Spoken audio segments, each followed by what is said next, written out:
Nazreen, Assalamu Alaikum. The United States Agency for International Development, commonly referred to as USAID in Pakistan, has a very interesting predicament. Most Pakistanis think that this is an agency which has a very large footprint, very bloated presence, but very little to show for itself. Most Americans, especially on the government side, feel very sad and disappointed that the agency is doing so much, is spending so much, is working on so many interesting and important projects, but there's very little understanding or acknowledgement of what it is doing. What is the truth? Fortunately, today we are joined by the outgoing country director of the USAID in Pakistan, Mr. Andrew Sisson, who has spent almost 2 years in Pakistan. And we're very lucky to have him here. A very warm welcome to you.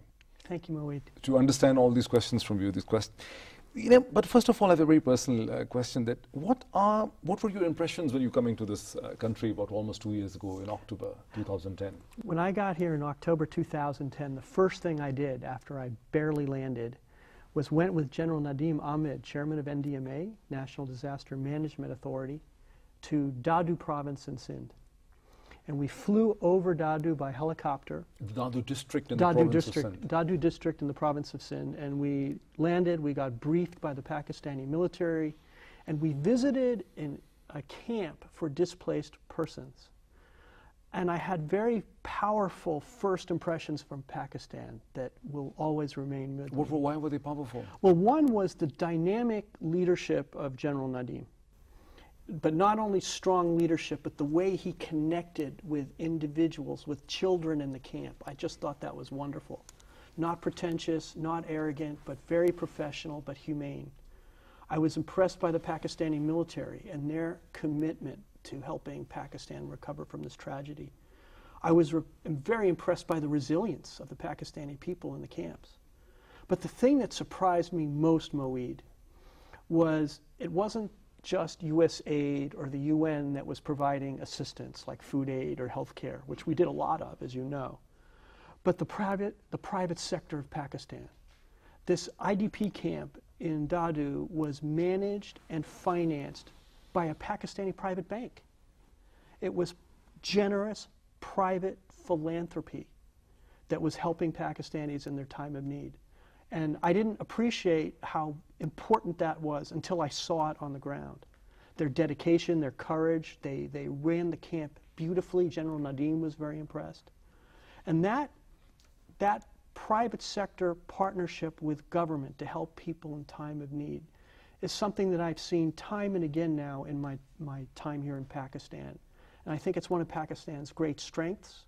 And it's something that USAID is very pleased to work with, to take advantage of, and as we can discuss later. But you know, this comment actually gives me a thought that, you know, what were you thinking when you were coming, in the sense that you came, you went to Dadu district, there was a disaster, and you saw the military, General Nadeem, and you saw this spirit of philanthropy from the private sector, and this impressed you. But what were you expecting before that, before you were coming to Pakistan? I mean, when you were nominated, when you were assigned to Pakistan, you were coming here to take over as the country director.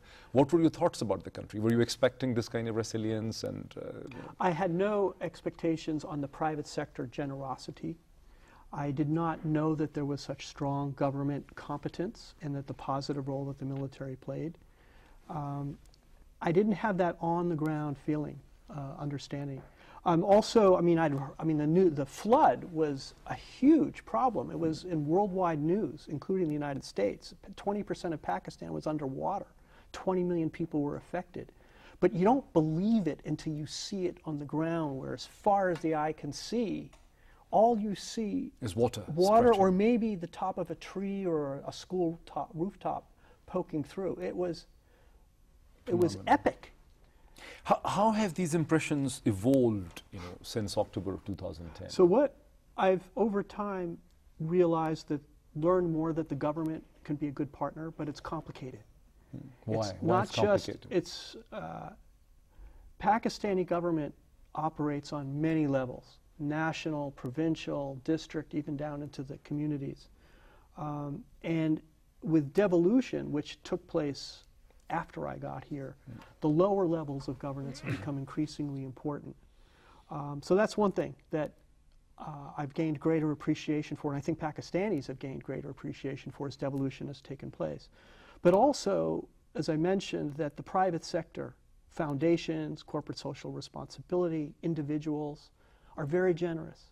They care about their country, and they're proving to be wonderful partners for USAID in the work we do as well. You said the Pakistani working with the government can be complicated because of various levels.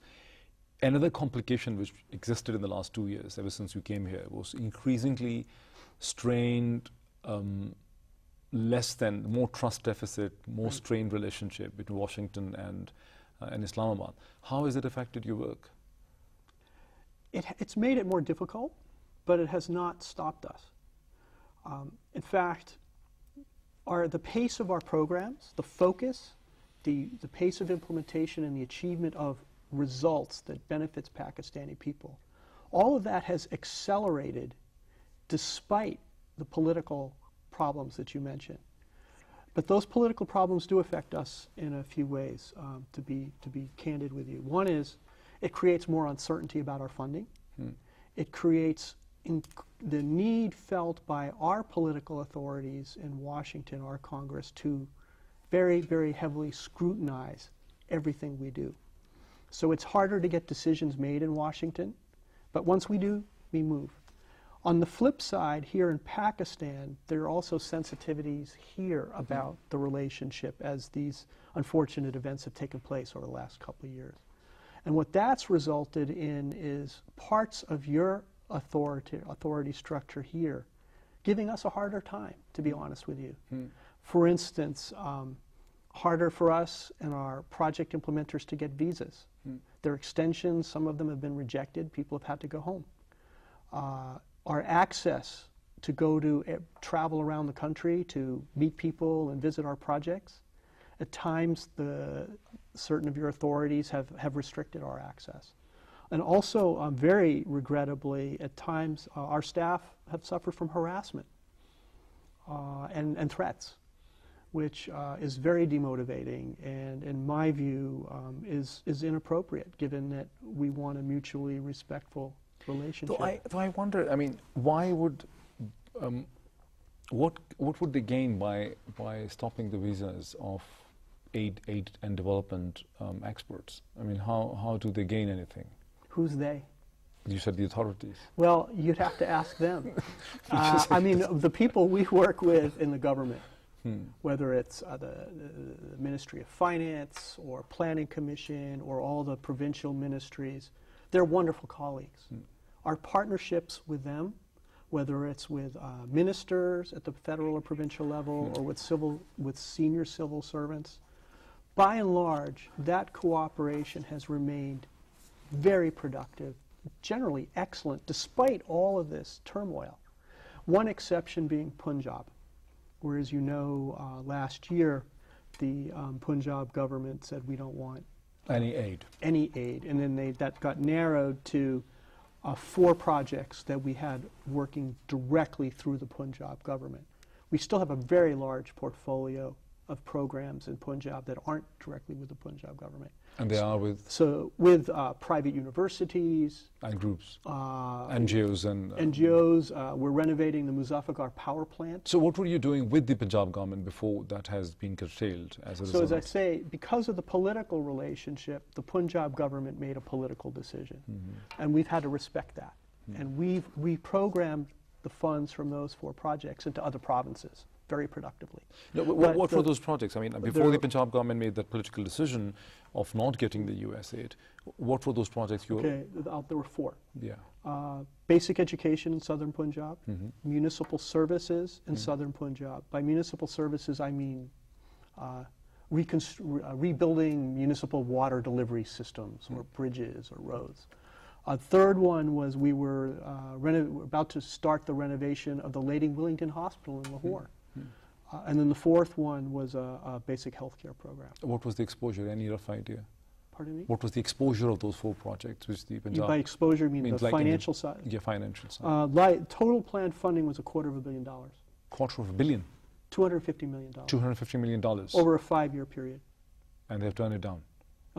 Yes. So we moved that to the other provinces. But, this brings me to a very fundamental question to most Pakistani viewers. USAID is something that comes to Pakistan only when Pakistan is needed for a military something. Something is happening in Afghanistan, something is happening in the region. They have to have a military-to-military relationship. To soften that, they bring an aid agency. And once the military relationship stagnates or is no more viable, like what happened in the 80s. If you look at the USAID record, there was a brilliant relationship between 82 and 86, 87, and then the relationship stagnated. So most Pakistanis is just a PR campaign. What would you tell them? I'd say that's incorrect. USAID has been working with Pakistanis for over 50 years. 50 years. And with that one exception, when our aid was stopped because of the Pressler Amendment, which had to do with... which is 90s. Because of nuclear weapons. We've been here for the long haul. And our intention is to continue being here for many years to come. It's true that our relationship between our two countries has many dimensions. But the relationship that we have in terms of economic development, that what we do, is an important part of the overall relationship that both the United States believes is important to continue, and our Pakistani colleagues do as well. What is that you're doing principally at the moment? We have 5 priorities: energy, economic growth, particularly agriculture, promoting stability in the border areas near Afghanistan, education, and health. And then we have 2 cross-cutting themes in those 5 areas, which are promoting good governance and promoting gender equity. Why do you call them cross-cutting themes? Because we try to integrate them into all of our programs. Good governance is important for any program. And we believe that promoting gender equity so that women have equal opportunities and rights. They're half the population of Pakistan. We believe they should be fully participating in the economy in the future. One argument which I hear again and again, I mean, even from developmental professionals, is that instead of focusing on some of the signature projects like which you did in the past, like Darbela Dam or Mangla Dam, or putting up a huge amount of focus in, say, primary education in a certain area, you're trying to burn 1,000 candles, giving money to this NGO here, $10 million here, $20 million there, $30 million there, $50 million there. So you're reducing your overall impact, and rather than making something big in a country which is starved for energy and water problems. You could have put up $1 billion into one hydroelectric project. You're not doing that. No, we're not, though we are focusing the program. When I got here, we were looking at 145 projects. 145 projects? Either implementing or planned, and we're now down to about 60. So why are you down to 60? And we're reducing the number to focus on those 5 priority areas and implement well and achieve results. As you said, 1,000 points, it's harder to achieve results. It's harder to tell the story. It's harder to have strategic impact. But I disagree with you, or whoever is criticized making this criticism. On what? That we should just do 1 or 2 big projects. Pakistan has a lot of priority needs. And depending on which part of the government you go to, or which community you go to, the needs vary. So for instance, we agree that energy is top priority. So it is our top priority in our assistance program. Over a quarter of our budget goes for energy. And those are big investments. We've funded the completion of the Gomozam Dam, Satpara Dam. We're renovating the Tarbela plant. We're renovating 3 thermal power plants in, as I mentioned, Muzaffargarh, but also Gudu and Jamshoro. And we have plans to do others. And we are very interested in supporting Daimur Basha, which would be a mega project. Are you supporting it to the tune of what, in terms of exposure? Well, we haven't set a funding level yet, and it depends first on what agreements are reached between the Pakistani government and the lead donor, which is the Asian Development Bank. Okay. But we've agreed to chip in a major way if that happens. I think I met someone from WABDA yesterday, and they thought that the World Bank is not coming forward for the Daimler Basha. The Asian Development Bank is coming, and USAID will actually be. Will actually be taking an interest in the whole thing. Is this the same thing you're referring to? Yes. But is this a new thinking then? Because in the last few years we've been hearing this, that you're shying away from the signature projects the way We still want to do some big signature projects. Some of them we get more credit for and some less. Our single biggest project right now is building beautiful roads in the Fatah. We have completed in the last couple of years over 400 kilometers of roads in Fatah and adjacent areas in KP. Just this past year, we've financed the construction of 215 kilometers of beautiful roads just in South Waziristan. That's a signature project. It's important for transforming the economy. We're already seeing businesses and hotels sprouting up along these roads in South Waziristan. When we plan to finance the construction of another 200 kilometers of roads in North Waziristan, these cost hundreds of millions of dollars. So that's big. And they're successful. And we've got a very good partnership with the Fatah Secretariat and Frontier Works. They're visible. They have lasting impact. These roads are built to last so that they don't need maintenance every year. So that's an example of a signature project. How has the USAID's focus in Pakistan shifted? I mean, I remember discussing this thing before the program, that how you focus. You have a large, you used to have a very large program in India. You still have a program and a presence in India, USAID India. But the focus has shifted. Yes. How has the focus in Pakistan shifted? Well, one thing I would say is it's become more clear that we now have 5 priorities that I just outlined to you. We were spread over many areas before. So, for instance, BISP, Benazir Income Support Program, which is a good program and which we've committed. But you're not putting any money into it. Well, we've provided $160 million into BISP. But then walked off. And they made a request, we made a commitment, we honored that commitment 100%, but that's all we agreed to do.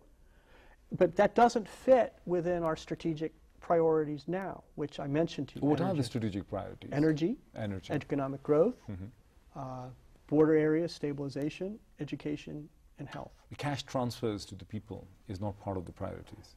Well, if there's an emergency, like in a flood. Like in a flood. So apart from those 5 areas that I mentioned, if Pakistan has an emergency, whether it's the earthquake, 2010 flood, 2011 flood, Americans will be there to help. And in 2010 flood, apart from KLB, the U.S. government provided approximately $750 million in additional assistance, most of that through AID, where we provided health care to 9 million people. But that was adjusted to the KLB, But it was not KLB money. That was not KLB? It was separate, and it was fast. So as I mentioned, health care,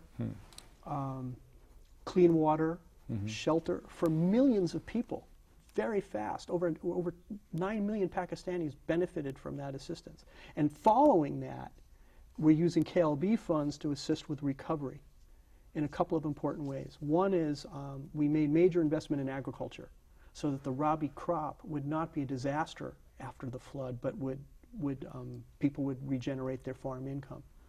So we invested in farmers and their farms in 3 provinces for wheat, and then the 4th one, which was Sindh, in sunflower. And they had bumper crops.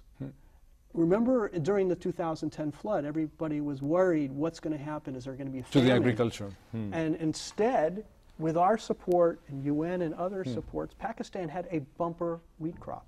Tell me So, something. but let me just finish on the compensation fund.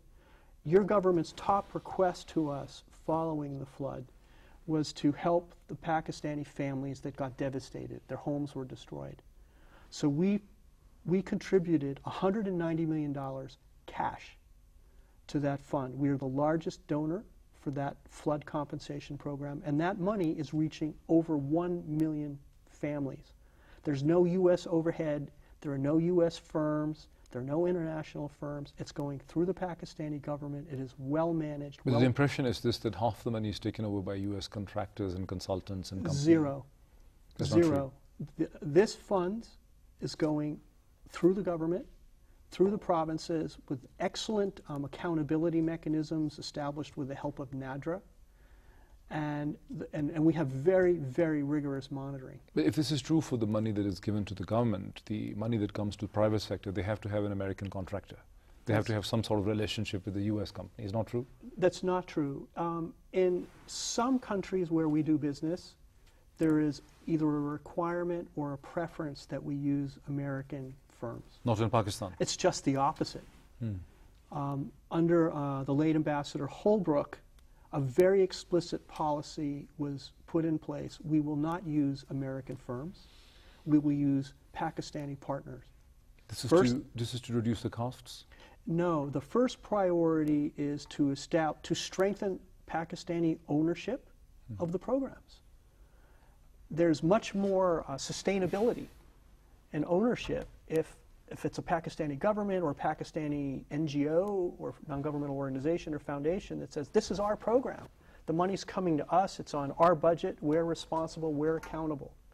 So over half of our assistance in Pakistan goes through Pakistani entities, and very little goes through American firms. The exception where it goes through American firms is at the request of the Pakistani government, where we have very specialized technical assistance, like in the electric power sector, or in the time of an emergency where we need to get something done fast and we're less concerned about sustainability for long-term capacity building, but we want to get the schools rebuilt after the earthquake. Those are the exceptions. But in general, in Pakistan, we are #1 in the world. USAID provides assistance to approximately 100 countries in the world. 100 countries. In Pakistan, we are #1 in terms of the percentage of our aid that goes through local institutions, government and non-government. #1 by far. I really want to discuss this thing, the 100 countries you're engaged into and what are the biggest programs, but let's take a break. Okay. Nazreen, let us take a break, and after the break we continue the discussion from exactly the same point, and I would like to understand from Mr. Andrew Sisson that how many countries the USAID is working, what are the largest projects, how are they different from Pakistan, especially in India, how the Indian USAID project is different from Pakistan, but after the break.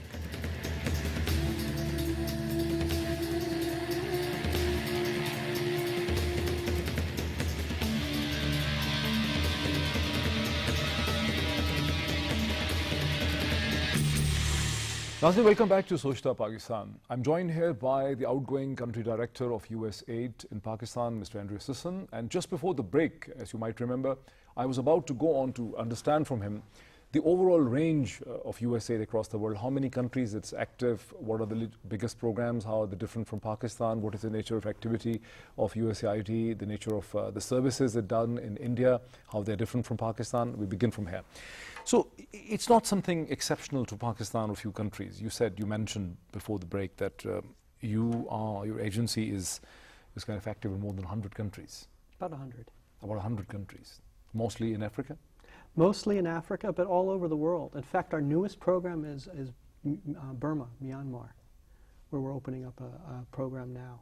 Just a few weeks ago, perhaps? It was announced about a month ago, okay. And we're in the process of setting it up. So how these various programs differ from each other? Like how the Pakistani program is different, for instance, from India? Well, let me just say, first of all, a basic philosophy of USAID is we're promoting economic and social development and human dignity around the world. Overall, that's our purpose. But we also want to work ourselves out of a job over time. And out of a job? In other words, we don't want to be providing aid to a country forever. We would like to help that country's economy grow so they don't need aid. And the Indian economy has grown, you still active there. And therefore our aid to India is diminishing rapidly. But there are several countries where we had very large programs decades ago where we provide no assistance now. They're a large trade partner, a large investment partner. In fact, a couple of them are even donors, such as South Korea, Taiwan, Botswana. Kazakhstan's moving in that direction right now. This is for us an example of real success. When we and other partners help a country grow. Partners? So that we don't need to do this anymore. What are partners? So you and the other partners. What I meant by other partners could be other bilateral donor agencies. It could be the international financial institutions like the World Bank or the Asian Development Bank or the African Development Bank. I was looking into the website of USAID in India. I mean, it mentions that it has spent about $15 to $16 billion since 1951. In real terms, it's almost like $60 billion now in the present terms. It still has a large program focusing on so many issues. If the Indian economy has grown, right, why do they need an aid program? Their need is reducing. I think their program is probably on the order of 10% of the program here in Pakistan.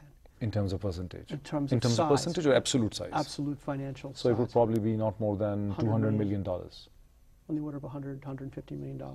I'd have to check the numbers, but it's much, much less. But you also worked in India? Yes. I worked in India in around 1990. So then the focus was more? The program was was actually a lot larger then. So, for instance, what we do in a specific country, given that basic philosophy, economic and social development, promoting human dignity, we want to do that everywhere. But what we actually do in each country depends on the needs and the priorities of that country. So our top priority in Pakistan is energy, because that is clearly the priority is number one when we speak to government and private sector people. In India, I'm not that well versed in all the details of the program there, but the priorities are India specific. We also have programs in Bangladesh, Sri Lanka, Nepal, Maldives, Central Asia. What is your largest program? Afghanistan is our largest program. And what is the priority there? And Pakistan is number 2. Now, Pakistan is number 2? In the world. What are our priorities in Afghanistan? So if you talk number 1 and 2, what is the third one? I'm not sure. It may be Iraq. Maybe Iraq. Maybe Egypt. I'd have to check. So what is the focus in Afghanistan? Education is a high priority. Energy, health, infrastructure. Like here, we're doing road building. And in Africa? Across Africa? In Africa, sadly, one of the top priorities is fighting HIV/AIDS. We have large programs in several countries to fight HIV/AIDS in Africa, where the incidence of HIV/AIDS is very high. Which is not the focus in Pakistan. We don't want there to be an HIV/AIDS problem, but it's right now the prevalence of HIV/AIDS in Pakistan is very, very low. So we're not working on it here. Also in Afghanistan? No. So but in Africa it's a priority, but not here. The needs vary. In India, you have an active HIV. We have an HIV/AIDS program in India. So, so those people who feel that there's one question. It's a slightly blunt question, that what is the USAID, what does the United States gets as by running this program across 100 countries? I mean, what is the United States getting in return? That's a very good question. It's in the U.S. interest to have countries around the world that are growing economically, socially, are making progress on social development indicators like health and education, promotes stability. Our experience is countries that grow are better trade and investment partners for the U.S. They're more stable. They're less source of instability or threats, whether it's the spread of disease, the spread of refugees, trafficking in persons. Those are problems we want to avoid. We don't want those problems to come to our borders. But looking at it in a positive way, we found that in many countries where we have made investments with USAID projects, in fact, several countries in Africa and in Asia, where we've then seen economic growth, those countries become bigger trading partners for the United States, import and export. They're bigger partners for us in terms of making investments both ways. So it's in our economic interest as well. But if this is true, if this were true, and this is actually for global good, this is for a generic global good, for promoting trade, then the USAID will not disengage and disappear after the immediate needs of the US politics are met. I mean, it has happened before as well. I mean, but we have disengaged. You haven't, or you have? We have. Countries that have made great progress. But that's an evolution of the project. No, but that's an evolution of the country, where with our support and the support of other countries, they've grown. For instance, India. They become self-sufficient. They don't need aid. They become, they're stable, they're good trade partners, they're good investment partners. I mentioned South Korea, Taiwan, Kazakhstan, in Africa, Botswana. South Africa is moving in that direction. we have everything to gain. USAID doesn't want to be providing aid to Pakistan for another 50 years. No, but I'm not asking this thing. So, I'm but saying that if, we don't want to do that anywhere. But in case of Pakistan, when the politics changes, when the political interest changes, then USAID stagnates. That USAID, the interest in the USAID in Congress finishes. So if the belief is in generic good, then the political interest will not shift. But why the nuclear program will become a problem in terms of aid? If the objective is to promote trade and self-sufficiency, so that and stability, well, while the problems are still there, the USAID gets tap is switched off. I mean, the priorities change, so it becomes a political tool. No. Well, no. USAID is an instrument. It is part of the U.S. government. It is one important tool for promoting U.S. foreign policy. I have to acknowledge that. But we have a convergence of U.S. interests and Pakistani interests in this area. It's in both of our interests for Pakistan to grow and to succeed, to be a stronger, more self-sustainable economy, more stable, at peace with its neighbors. We want that for Pakistan, and Pakistan, we believe, wants the same thing. It's a mutual interest. So from this, one understands that you had to traverse and follow a difficult balancing act, yourself being the country director for the last almost 2 years. How you managed to negotiate that path? I mean, from a personal account. I mean, you came here, the relationship got strained, you had a huge project just before in 2009, the Kerry-Lugar bill in October 2009. So a few months after this, the relationship started to strain. You come as a country director and you have all this challenge. What were your personal contributions? How you negotiated all that? It's some anecdotes as well, if you want to. Sure. The relationship between the U.S. and Pakistan has many dimensions. But even if you look at governance within Pakistan and priorities within Pakistan, forget the United States for a minute. There are many priorities that your government faces, and they have to make choices, and sometimes they're in competition. It could be one ministry's budget competing against another ministry, short-term versus long-term. You make choices. Sometimes you have arguments, you make compromises. Similarly, the U.S. relationship with Pakistan, there are many dimensions. The dimension I focus on and USAID focuses on, we believe is a noble one. It's in both countries' interest to promote the stability, the social and economic development of Pakistan. It's a good thing for Pakistan, and as I mentioned, it's in our American interest as well. But it is difficult because politicians tend to have a short-term perspective, whereas my agency, development, is a long-term enterprise. And development, if it's really going to take place and be self-sustaining, it's not just about building a school. So how do you fight this? It's about building host country capacity. But how do you convince the politicians who have short-term perspective that we need to have a long-term perspective? How do you convince? Well, I shouldn't overgeneralize. We do have politicians who really are visionary. And I would say Kerry, Lugar, and Berman. Kerry is an example. Are long-term and they're visionary.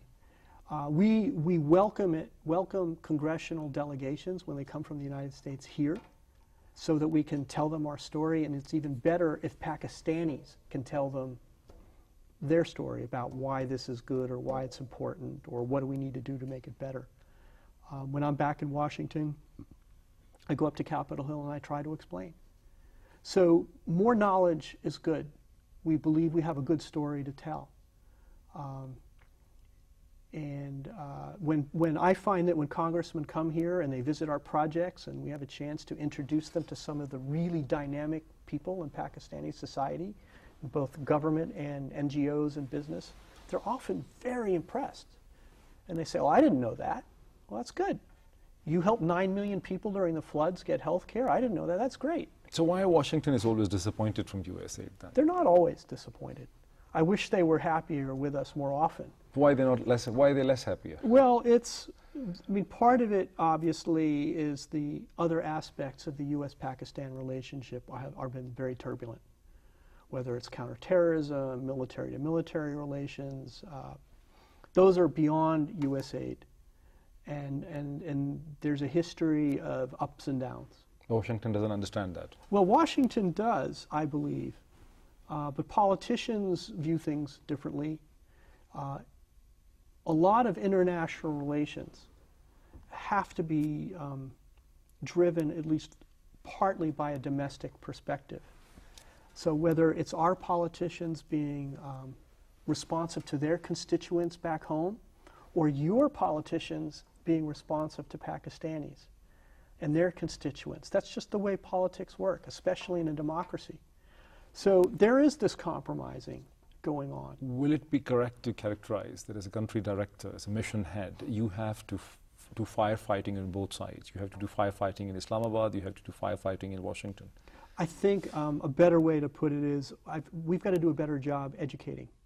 On both sides? Both sides. And show them the good work that we're doing. And it's not just the good work that USAID is doing. Our work is done by Pakistani partners. Our staff, by the way, we have an outstanding staff. Most of them are Pakistani. They're senior professionals. They're experts. They're medical doctors. They're public health experts. They're civil engineers, electrical engineers, power engineers, irrigation experts. We have outstanding staff who are really dedicated Pakistani patriots.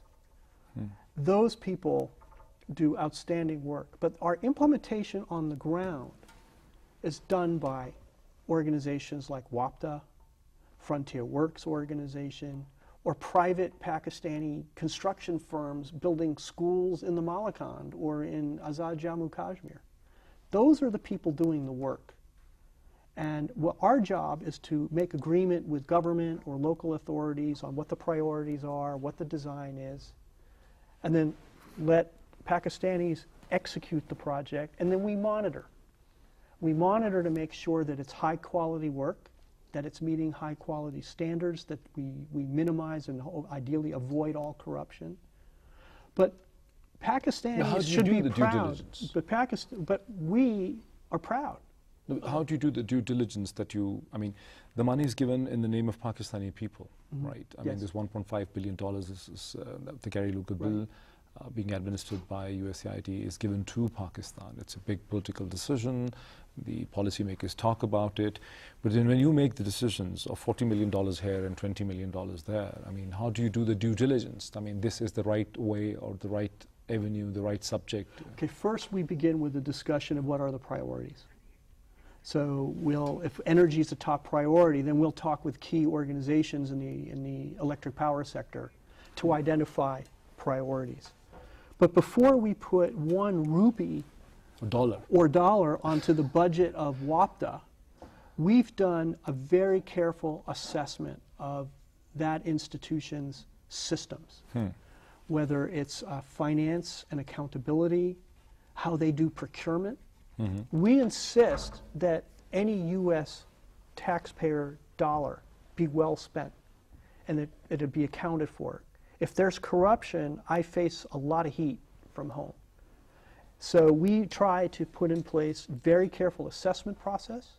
And by the way, those assessments are done by top-rated Pakistani accounting firms and engineering firms. Is USAID facing lots of music because of Sesame Street now? I knew you were going to ask that, Moeed. We are. It's been big news here. It's been in the media in the United States.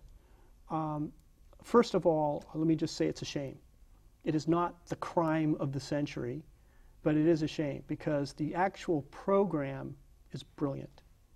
Muppet Show? It's extremely creative. What was the idea? What was the idea giving $20 million to a puppet show? It's $20 million to provide education, literacy and numeracy, and actually an appreciation for the rich tapestry of cultural diversity of Pakistan and tolerance, and bring that into Pakistani homes. And even, especially to kids who it isn't easy for them to get to school. And we know through different surveys that Sesame Street or Simsim Hamara has been viewed by 30 million Pakistanis. It's a good program. In fact, Pakistan TV has been broadcasting. It was reaching to 30 million, or it had reached 30 million? 30 million. It has reached 30 million as an absolute figure, or it was reaching to 30 million? It's two different things. I mean, if you reach day after day to 30 million is one thing, and in total, if say in 2 months it's reached 3 million, 30 million, that's a different thing. That's a good question. I don't know the answer. Okay. At a minimum, it's been viewed. I'm a media by 30. person, that's why I'm Yes. just I'm intrigued. So it's already getting great reviews. So what went wrong? So what went wrong is, as I said, we do assessments. We're careful where we put our money. We put in place systems to minimize risks. But sometimes, despite that, bad things happen. So then how do we catch mistakes? Well, one is USAID staff. We travel, we visit projects. So if we see that a school is being built and it's being badly built, we'll tell the contractor to fix it. But we also have a transparency hotline. Transparency International is a Pakistani NGO based in Karachi. Yeah. And we've established with them a hotline where any Pakistani citizen can make an anonymous complaint. This is how you found out? Yes.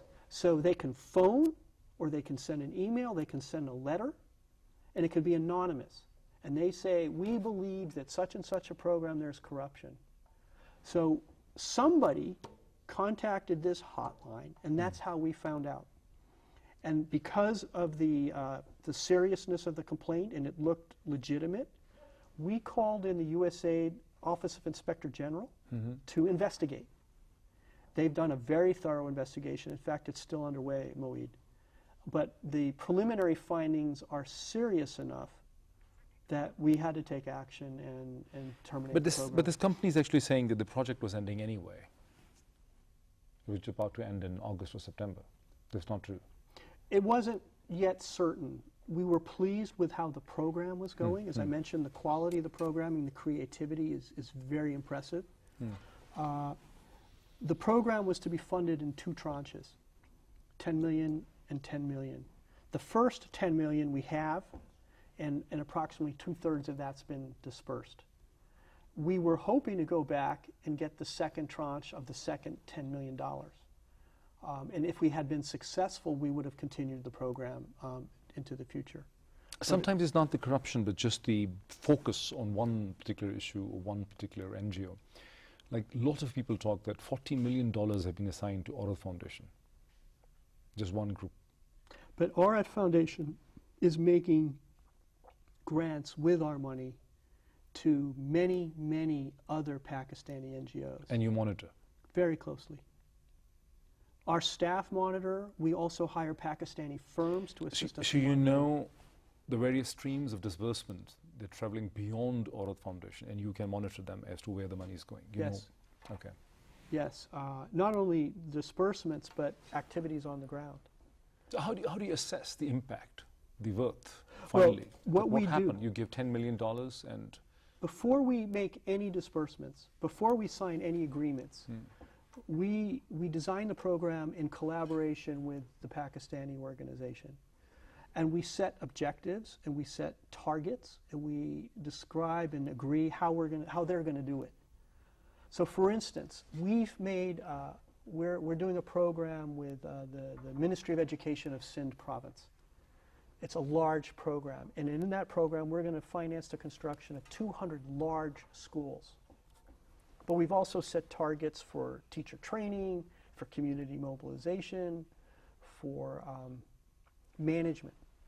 So we've set targets together. Often they may propose the targets and we may negotiate and eventually we'll agree. So we know what we want to achieve. That's our bottom line. Our bottom line isn't how much dollars did we spend. That's the means towards the objective. Outcome.